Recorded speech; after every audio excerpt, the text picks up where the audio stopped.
Everyone, welcome back to my channel. Friends, आज मैं आप लोगों के साथ एक बहुत ही टेस्टी सी रेसिपी लेकर आई हूँ, जो टेस्टी होने के साथ साथ बहुत हेल्दी भी होने वाली है। तो चलिए हम देख लेते हैं इस रेसिपी को कैसे बनाया जाता है। इसके लिए मैंने सबसे पहले ये 250 ग्राम पालक ले लिए हैं। इनको अच्छी तरह से मैंने धोकर साफ कर लिया है।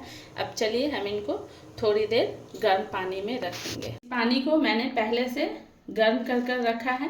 अब मैं ये पालक इस पानी में डाल दूंगी और 1 मिनट के लिए इसी तरह से रहने दूंगी, फिर मैं इनको बाहर निकाल लूंगी। पालक को इस गर्म पानी में रखे हुए 1 मिनट हो गए हैं। अब मैं इनको बाहर निकाल लूंगी।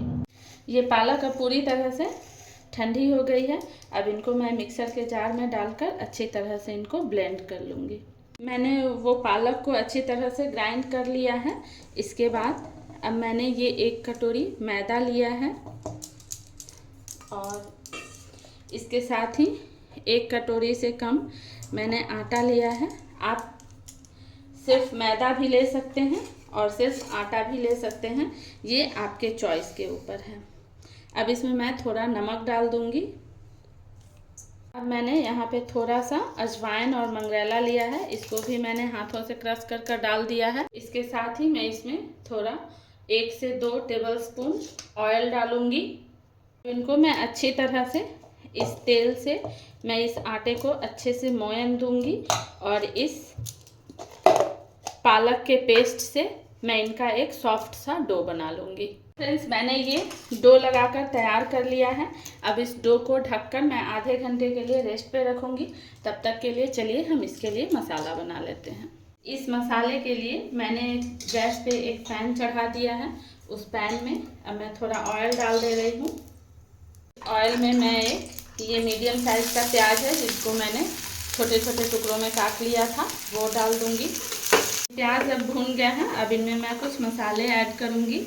जैसे मैं ये 1 चम्मच इसमें लहसुन का पेस्ट यानी गार्लिक पेस्ट डालूँगी, 1 चम्मच लाल मिर्ची पाउडर, आधी चम्मच हल्दी पाउडर, आधी चम्मच जीरा पाउडर। इसके साथ ही इसमें टेस्ट के अकॉर्डिंग नमक। इसके साथ ही मैं इन मसालों में ये थोड़े से फ्रोजन कॉर्न डालूँगी, थोड़े से बादाम भी डालूँगी मैं। इसके साथ ही मैं पहले से मैंने ये आलू बॉईल कर रखे थे थोड़े, ये मैं आलू इसमें क्रश कर अच्छी तरह से डाल दूँगी। मैंने ये आलू की स्टफिंग तैयार कर ली है। इसके साथ ही मेरे पास ये पनीर का एक क्यूब है, इनको भी मैं हाथों से इस तरह से क्रश कर इसमें डाल दूँगी और इनको भी अच्छी तरह से मिला दूँगी। रेस्ट करते हुए आधे घंटे हो गए हैं। अब मैंने ये आटे को ले लिया है और इस तरह से मैं इसकी छोटी छोटी लोइयाँ बनाऊंगी, यानी कि पेड़े। अब इस तरह से मैं एक एक लोई लूँगी और ये थोड़ा सा सूखा आटा डालकर इस तरह से मैं इनको बेल लूँगी। इस तरह से मैंने इसको बेल लिया है। अब मैं बीच से इसको इस तरह से कट कर दूँगी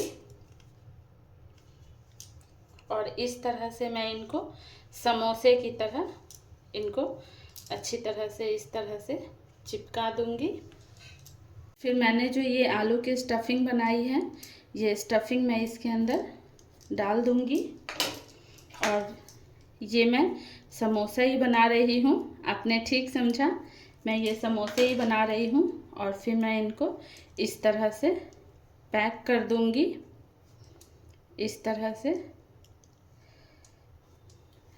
से मैं इसी तरह से सारे बनाकर तैयार कर लूँगी। ये सारे समोसे इस तरह से भरकर यानी कि फिल कर तैयार कर लिया है। चलिए अब हम इनको फ्राई करते हैं। इस पे मैंने पहले से ये एक कढ़ाई डाल दी है, इसमें ऑयल भी डाला है। ये ऑयल भी अब गर्म हो गया है। मैं अक्सर फ्राई करने के लिए इसी कढ़ाई को यूज़ करती हूँ, क्योंकि इसमें फ्राई बहुत अच्छे से हो जाता है कोई भी चीज़। तो इसलिए मैं इसमें इस तरह से इन समोसों को डालकर गोल्डन ब्राउन होने तक फ्राई करूँगी। समोसे अब ऑलमोस्ट तल चुके हैं। अब इनको मैं बाहर निकाल लूँगी।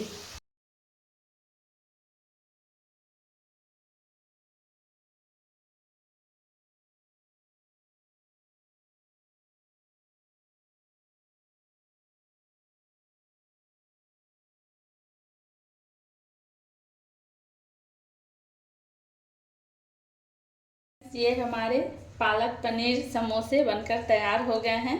ये इस आटे में मैंने पालक डाला है, तो ये एक हेल्दी वर्जन भी है। तो आप लोग भी इस रेसिपी को एक बार अपने किचन में बनाइए, खाइए और कमेंट्स में मुझे ज़रूर बताइएगा कि आप लोगों को मेरी ये रेसिपी कैसी लगी। और आप लोग इसी तरह की नई नई रेसिपीज़ देखने के लिए आप मेरे चैनल को लाइक कीजिए, सब्सक्राइब कीजिए, अपने फैमिली एंड फ्रेंड्स के साथ शेयर कीजिए, फेसबुक पे भी मुझे फॉलो कीजिए। तो मिलते हैं इसी तरह की एक और नई वीडियो के साथ। तब तक के लिए take care and bye bye.